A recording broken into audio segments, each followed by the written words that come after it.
Yang terhormat Bapak Sukaji SPD selaku KOPD SDN 1 Bina Karya Sakti, yang terhormat Ketua KKG Gugus Patimura, yang terhormat Bapak Ibu Kepala Sekolah Segugus KKG Patimura, dan yang kami banggakan Bapak Ibu Dewan Guru Segugus KKG Patimura.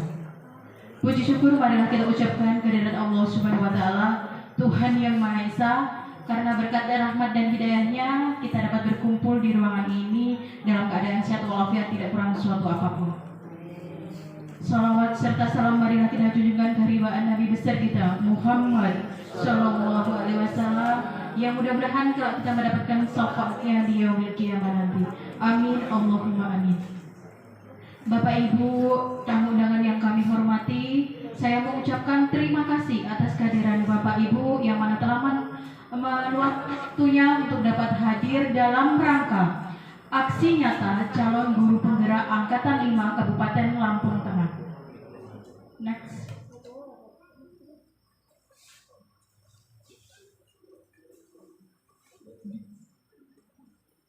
Sebelumnya perkenalkan, nama saya Fitri Romiati. Saya bertugas di SDN 1 Bina Karya Sakti, calon guru penggerak Angkatan 5 Kabupaten Lampung Tengah. Mohon izin Bapak Ibu, di sini bukan bermaksud untuk menggurui. Ini saya hanya berbagi ilmu dari pengalaman yang saya dapatkan ketika mengikuti kegiatan calon guru penggerak Angkatan 5. Pada pertemuan kali ini, aksi nyata yang akan saya angkat mengenai modul 1.4 budaya positif. Topik dalam modul 1.4 ada 6. Yang pertama, disiplin positif dan nilai-nilai kebajikan universal. Yang kedua, teori motivasi, hukuman, penghargaan, dan restitusi. Yang ketiga, keyakinan kelas. Yang keempat, kebutuhan dasar manusia dan dunia berkualitas. Yang kelima, restitusi, 5 posisi kontrol. Dan yang keenam, restitusi, segitiga restitusi. Budaya positif, sesuatu yang tidak asing ya Bapak Ibu. Budaya positif adalah nilai-nilai keyakinan-keyakinan dan kebiasaan-kebiasaan di sekolah yang berpihak pada peserta didik, agar peserta didik dapat berkembang menjadi pribadi yang kritis, penuh hormat, dan bertanggung jawab. Budaya positif dilaksanakan dalam upaya menumbuhkan self-discipline. Peserta didik adalah menanamkan motivasi intrinsik pada peserta didik untuk menjadi orang yang mereka inginkan dan menghargai diri sendiri dengan nilai-nilai yang mereka percaya. Salah satu budaya positif yang dapat dikembangkan dan diterapkan adalah keyakinan kelas.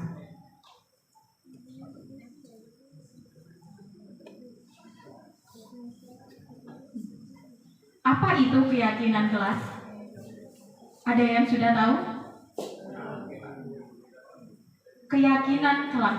Keyakinan kelas merupakan nilai-nilai kebajikan atau prinsip-prinsip universal yang disepakati bersama secara universal, lepas dari latar belakang suku, negara, bahasa, maupun agama. Keyakinan akan lebih memotivasi seseorang dari dalam atau memotivasi seseorang secara intrinsik. Seseorang akan lebih tergerak dan bersemangat untuk menjalankan keyakinannya daripada hanya sekedar mengikuti serangkaian peraturan. Pelaksanaan menumbuhkan budaya positif melalui keyakinan kelas bertujuan untuk yang pertama, mengenalkan keyakinan kelas kepada peserta didik. Yang kedua, menyusun keyakinan kelas bersama peserta didik. Yang ketiga, membiasakan penerapan keyakinan kelas untuk menumbuhkan self-disiplin pada peserta didik. Mengapa tidak peraturan saja? Mengapa harus keyakinan kelas? Ada yang tahu, Bapak Ibu? Dari tadi yang materi saya sampaikan kan tadi tentang keyakinan kelas. Nah, kenapa harus keyakinan kelas? Ada yang tahu? Bapak Jamal? Biar bisa melaksanakan sesuai dengan hati nurani tanpa ada paksaan. Iya, tepuk tangan untuk Bapak Jamal. Jawaban yang luar biasa. Karena apa? Sesuatu itu kalau dipaksa nanti hasilnya tidak maksimal. Tetapi sesuatu itu kalau dari dalam hati kita sendiri, oh kita ini mau melaksanakan sesuai dengan keyakinan hati kita tanpa ada paksaan, hasilnya akan lebih maksimal. Betul Bapak, memuaskan. Mengapa kita memiliki peraturan harus menggunakan helm bila mengendarai kendaraan roda 2? Mengapa kita memiliki peraturan 3M, menggunakan masker, mencuci tangan, dan menjaga jarak 1,5 meter? Mengapa kita memiliki peraturan harus datang tepat waktu pada saat mengikuti pelatihan? Hal tersebut untuk mendukung motivasi intrinsik, kembali lagi ke dalam nilai-nilai atau keyakinan-keyakinan, lebih menggerakkan seseorang dibandingkan mengikuti serangkaian peraturan.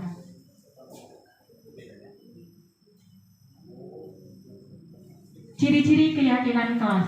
Yang pertama, bersifat lebih abstrak, artinya lebih terperinci dan lebih konkret. Yang kedua, keyakinan kelas berupa pernyataan-pernyataan universal yang dibuat dalam bentuk kalimat positif. Yang ketiga, keyakinan kelas tidak dibuat dalam jumlah banyak, sehingga mudah diingat dan dipahami oleh semua warga kelas. Yang keempat, keyakinan kelas merupakan sesuatu yang dapat diterapkan di lingkungan kelas tersebut. Yang kelima, pembuatan keyakinan melibatkan semua warga kelas melalui kegiatan curah pendapat. Yang keenam, keyakinan kelas ditinjau kembali dari waktu ke waktu. Kegiatan pendalaman keyakinan kelas terdefinisi dengan tabel T dan tabel Y. Di sini dijelaskan tabel T, hormat, bekerja, diterima, dan dimiliki. Yang tabel Y, terdengar, terlihat, dan berperilaku. Keterangannya, hormat, yaitu kami meyakini bahwa sangat penting untuk menghormati semua orang dan barang milik orang lain. Bekerja, kami meyakini bahwa sangat penting untuk mengerjakan segala pekerjaan atau mengikuti kegiatan yang telah ditugaskan.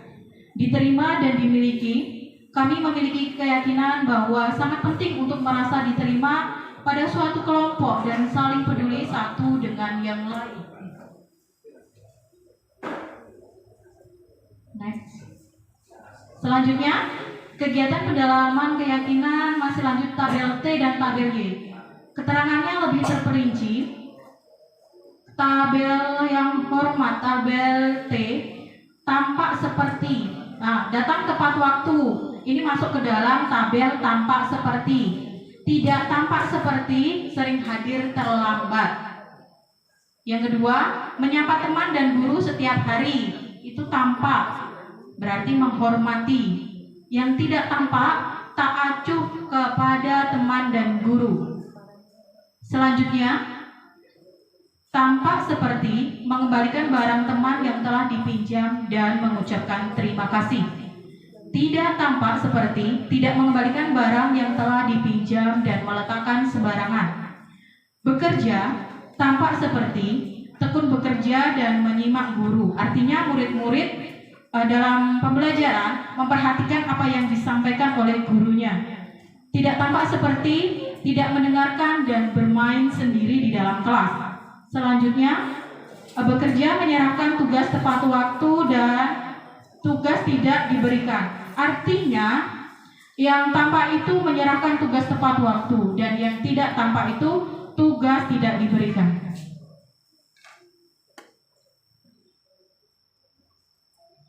Perbedaan peraturan dan keyakinan kelas.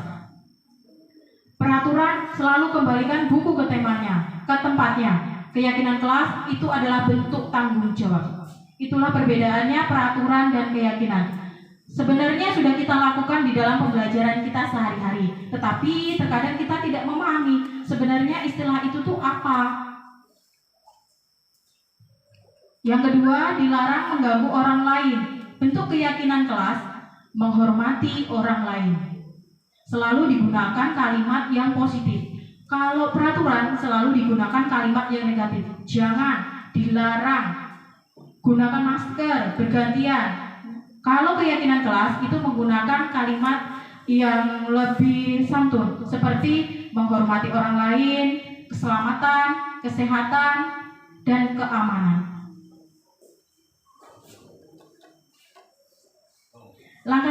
penyusunan keyakinan kelas. Yang pertama, melaksanakan sosialisasi melalui paparan singkat terkait keyakinan kelas kepada peserta didik. Yang kedua, menyusun keyakinan kelas bersama peserta didik.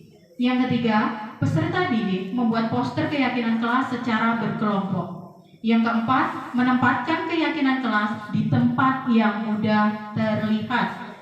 Yang kelima, melakukan pendalaman pada setiap keyakinan melalui kegiatan-kegiatan sederhana di awal pembelajaran. Langkah-langkah penyusunan tersebut, kita melakukan sosialisasi terhadap murid. Setelah itu, kita memberikan umpan balik kepada murid-murid tersebut apa sebenarnya keyakinan kelas yang mereka inginkan di dalam pembelajaran di dalam kelas supaya pembelajaran berjalan dengan senang dan bahagia, supaya tujuan pembelajaran dapat tercapai. Kalau anak-anak sudah tidak merasa aman dan tidak merasa bahagia di dalam kelas, materi tidak akan mudah tersampaikan dan tujuan pembelajaran tidak akan tercapai. Pasti segala sesuatu proses itu ada tantangan. Nah, tantangan yang dihadapi terkait dengan keyakinan kelas adalah dalam hal yang pertama, menanamkan keyakinan kelas pada peserta didik untuk menumbuhkan motivasi intrinsik dalam diri peserta didik. Mindset atau pola pikir yang sudah tertanam selama ini adalah peraturan itu bukan keyakinan, merupakan dasar mereka bertindak. Peraturan itu kan sifatnya memaksa, tapi kalau keyakinan itu tumbuh di dalam hati anak-anak tersebut. Yang kedua, mematuhi peraturan dengan tujuan untuk menyenangkan dan mendapat nilai baik dari guru, serta berlaku sesuai aturan hanya agar tidak mendapatkan hukuman atau menghindari ketidaknyamanan. Sehingga untuk mengubah mindset peserta didik dan mengubah orientasi tindakan mereka dari motivasi ekstrinsik ke motivasi intrinsik, inilah yang menjadi tantangan utama. Perlu banyak waktu untuk berproses dan komitmen untuk mewujudkan. Segala sesuatu jika kita mengambil tindakan itu tidaklah mudah. Pasti kita menemukan tantangan di dalam proses selanjutnya. Next. Nah, bagaimana kita menyikapi tantangan tersebut? Berikut ini merupakan rencana tindak lanjut berkaitan penyusunan keyakinan kelas dan tantangan yang dihadapi terkait penerapan keyakinan kelas sebagai berikut. Yang pertama, melakukan pembiasaan dan penerapan keyakinan kelas di awal-awal pertemuan. Yang kedua, membuka ruang komunikasi dengan peserta didik untuk mengakomodasi kebutuhannya. Yang ketiga, membiasakan diri untuk mengambil posisi kontrol sebagai manajer. Yang keempat, melakukan penanganan permasalahan peserta didik dengan segitiga restitusi. Ada yang sudah tahu apa itu posisi kontrol sebagai manajer? Bapak Ibu, ada yang sudah tahu? Iya, sebenarnya itu sudah kita lakukan di dalam pembelajaran kita sehari-hari. Next. Nah, 5 posisi kontrol. Yang pertama, apa itu restitusi? Restitusi adalah proses menciptakan kondisi bagi murid untuk memperbaiki kesalahan mereka, sehingga mereka bisa kembali pada kelompok mereka dengan karakter yang lebih kuat. Restitusi juga merupakan proses kolaboratif yang mengajarkan murid untuk mencari solusi untuk masalah mereka dan membantu murid berpikir tentang orang seperti apa yang mereka ingin menjadi tujuan kuliah dan bagaimana mereka harus memperlakukan orang lain. Next. Nah, berikut ini ciri-ciri restitusi. Yang pertama, bukan untuk menebus kesalahan, namun untuk belajar dari kesalahan. Namanya anak ya Bapak Ibu, mesti dikelaskan sering terlambat, tidak mengerjakan PR, tidak memperhatikan apa yang disampaikan ibu guru, berantem dengan temannya. Nah, yang kedua, memperbaiki hubungan. Yang ketiga, tawaran bukan paksaan. Yang keempat, restitusi menuntut untuk melihat ke dalam diri. Kelima, restitusi mencari kebutuhan dasar yang mendasari tindakan. Yang keenam, restitusi diri adalah cara yang paling baik. 7. Restitusi fokus pada karakter bukan tindakan. Yang kedelapan, restitusi fokus pada solusi. Kesembilan, restitusi mengembalikan murid yang berbuat salah pada kelompoknya.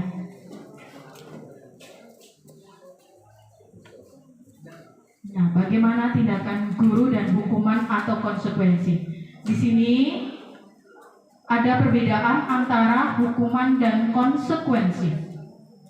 Yang pertama, tindakan guru mencatat 100 kali di dalam buku kalimat, "Saya tidak akan terlambat lagi karena terlambat ke sekolah." Itu merupakan hukuman. Selanjutnya, contoh lain seperti konsekuensi, menggantikan kertas tugas teman yang telah dicoret-coret. Itu merupakan konsekuensi. Murid disuruh untuk tidak mengenakan sepatu harian di sekolah karena tidak mengenakan sepatu warna hitam. Karena peraturan di dalam sekolah tersebut harus menggunakan sepatu warna hitam, untuk itu murid mendapat hukuman untuk tidak mengenakan sepatu pada waktu pembelajaran selama seharian. Konsekuensi, membersihkan tumpahan air di meja tulis karena tersenggol pada saat belajar.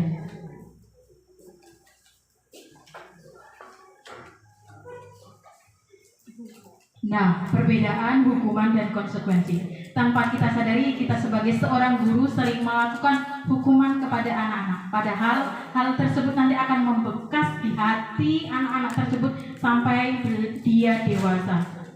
Karena guru juga bukan manusia yang sempurna ya Bapak Ibu ya. Iya, manusia kan tempatnya salah dan hilaf. Tapi untuk ke depan, kalau bisa setelah pembelajaran ini, kita sebagai guru harus ada perubahan. Ya, yang pertama hukuman, sesuatu yang menyakitkan harus terjadi. Konsekuensi, sesuatu yang harus terjadi. Hukuman membuat anak sakit, baik fisik maupun hati, untuk jangka waktu yang lama. Konsekuensi membuat anak merasa tidak nyaman dalam waktu jangka pendek. Hukuman, anak membenci kedisiplinan. Konsekuensinya, anak menghargai disiplin. Anak belajar untuk menyembunyikan kesalahan. Hukumannya, anak belajar untuk menyembunyikan kesalahan. Konsekuensinya, anak belajar untuk mematuhi peraturan. Hukuman, marah, rasa bersalah, dipermalukan, merasa tidak dihargai. Konsekuensinya, kehilangan hak, dibuat tidak nyaman, diasingkan untuk sementara.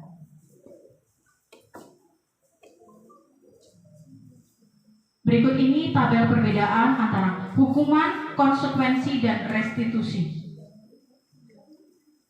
Hukuman, sesuatu yang menyakitkan yang harus terjadi. Konsekuensi, sesuatu yang harus terjadi, dan restitusi merupakan pilihan. Hukuman berlaku hanya pada sebuah institusi, tidak berlanjut pada kehidupan nyata. Konsekuensi membantu penerapan mengikuti peraturan dalam masyarakat. Restitusi fokus pada pemecahan masalah dalam jangka waktu panjang.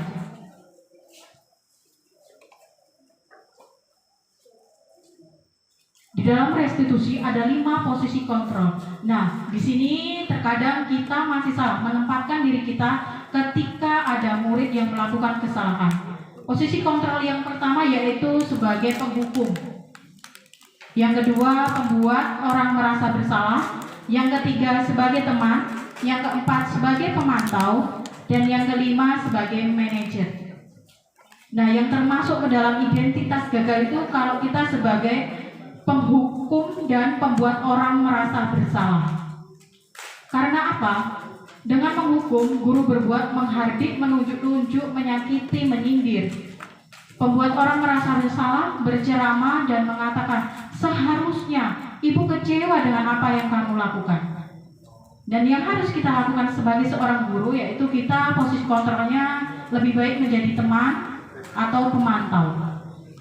Kalau menjadi teman itu membuat alasan-alasan untuk muridnya. Dan sebagai pemantau itu kita memantau dari kesalahan-kesalahan anak itu kita catat dahulu, kita sesuaikan dengan tata tertib yang ada di sekolah kita, baru kita menjelaskan kepada anak tersebut. Dan yang terakhir, identitas berhasil sukses itu sebagai control manager.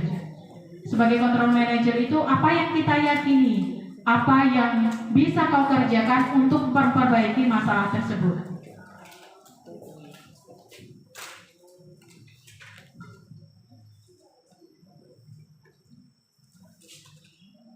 Pernyataan-pernyataan.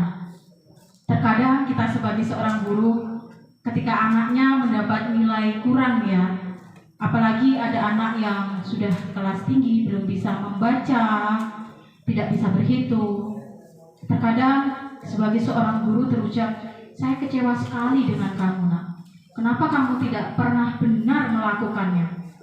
Ayolah lakukan demi ibu atau bapak. Apakah kamu mau mendapatkan stiker bintang?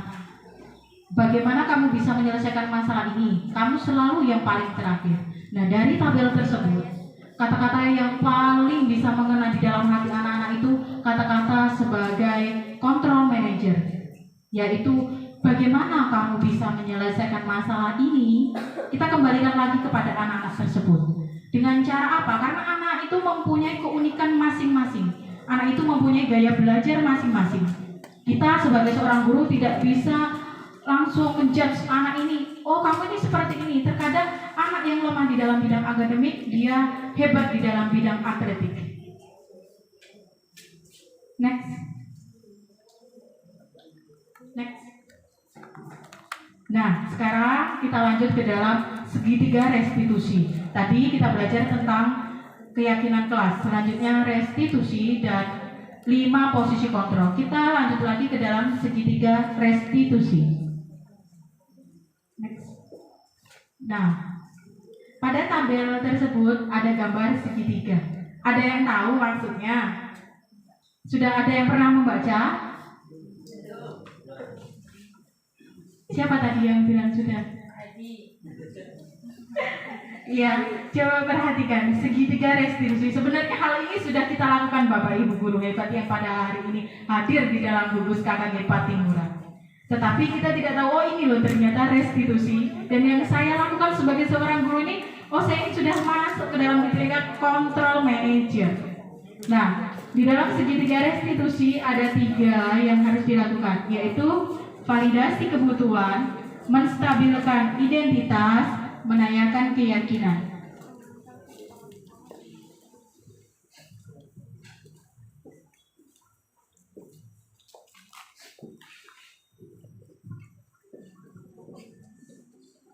Nah, dari segitiga restitusi tersebut, yang pertama yaitu menstabilkan identitas. Artinya, guru berkata, berbuat salah itu hal yang manusiawi. Tidak ada manusia yang sempurna. Bapak Ibu juga buat salah. Kita pasti bisa menyelesaikan permasalahan ini. Bapak Ibu tidak tertarik untuk mencari tahu siapa yang benar, siapa yang salah. Bapak Ibu lebih tertarik untuk menyelesaikan permasalahan. Kalau kamu menyalahkan dirimu sendiri terus-menerus, apakah kamu bersikap baik pada dirimu sendiri? Nah, hal ini harus kita terapkan kepada anak-anak jika anak-anak kita melakukan kesalahan. Yang pertama, kita menstabilkan identitasnya. Kita menjelaskan kepada anak, ternyata bukan cuma murid saja loh yang berbuat salah. Kita sebagai seorang guru terkadang juga melakukan kesalahan, karena itu merupakan sesuatu yang manusiawi.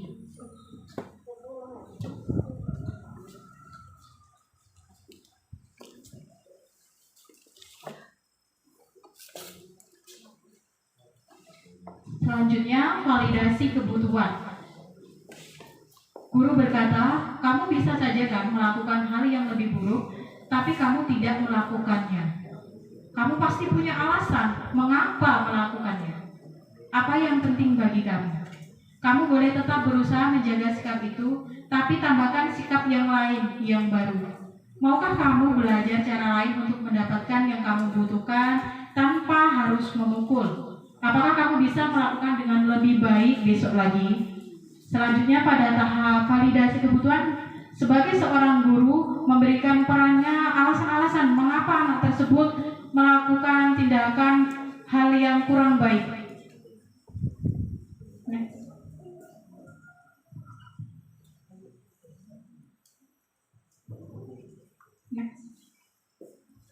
Nah, refleksi. Pada kesempatan hari ini, saya menyampaikan 2 topik pembelajaran, yaitu keyakinan kelas dan restitusi, 5 posisi kontrol dan segitiga restitusi.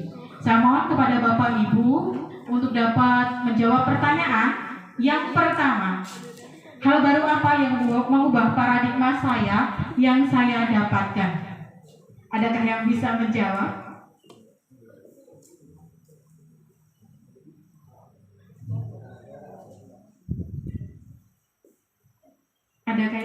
menjawab? Setelah mengikuti pembelajaran pada hari ini, kita belajar mengenai keyakinan kelas.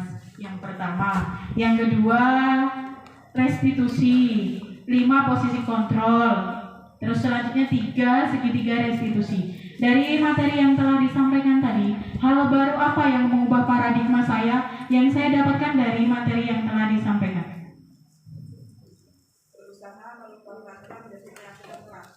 Iya, luar biasa. Tepuk tangan untuk Bu Witri. Iya. Berusaha untuk merubah peraturan kelas menjadi keyakinan kelas. Karena apa? Peraturan itu bersifat memaksa. Kalau keyakinan kelas itu kan timbul dari dalam hati anak-anak tersebut. Kalau sesuatu itu dijalankan dengan ikhlas, dengan tulus, nanti hasilnya akan lebih maksimal. Yang kedua, perasaan apa yang muncul selama mengikuti sesi ini, khususnya mengenai makna disiplin dan restitusi? Ada yang bisa menjawab?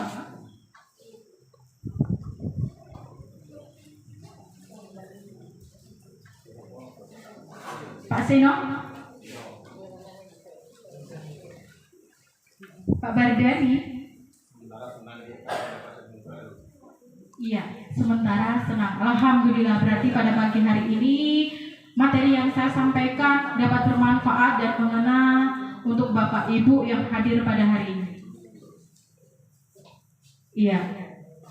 Sekian yang bisa saya sampaikan. Mohon maaf karena materinya belum banyak yang saya dapatkan dari pendidikan calon guru penggerak angkatan 5. Karena pada waktu pembelajaran yang lalu baru sampai pada modul 1, ini baru masuk ke dalam modul 2. Karena terjadi pergantian kepengurusan dari Balai Guru Penggerak P4TK Matematika ke Balai Guru Penggerak Lampung.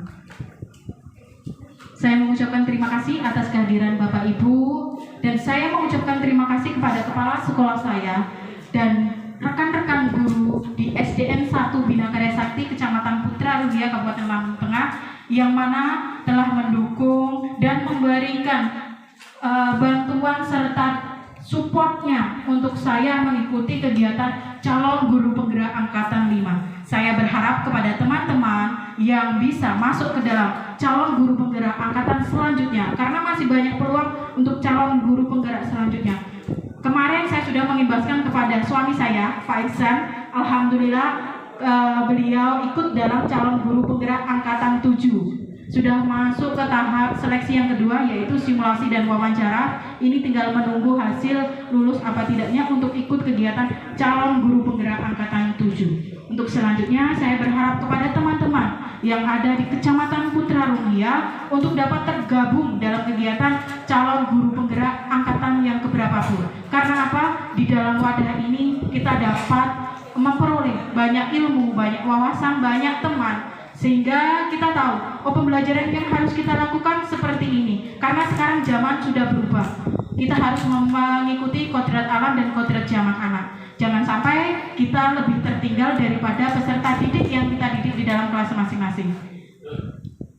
Demikian yang bisa saya sampaikan. Mohon maaf apabila di dalam penyampaian terdapat kesalahan dan kekurangan. Akhirul kalam, wassalamualaikum warahmatullahi wabarakatuh.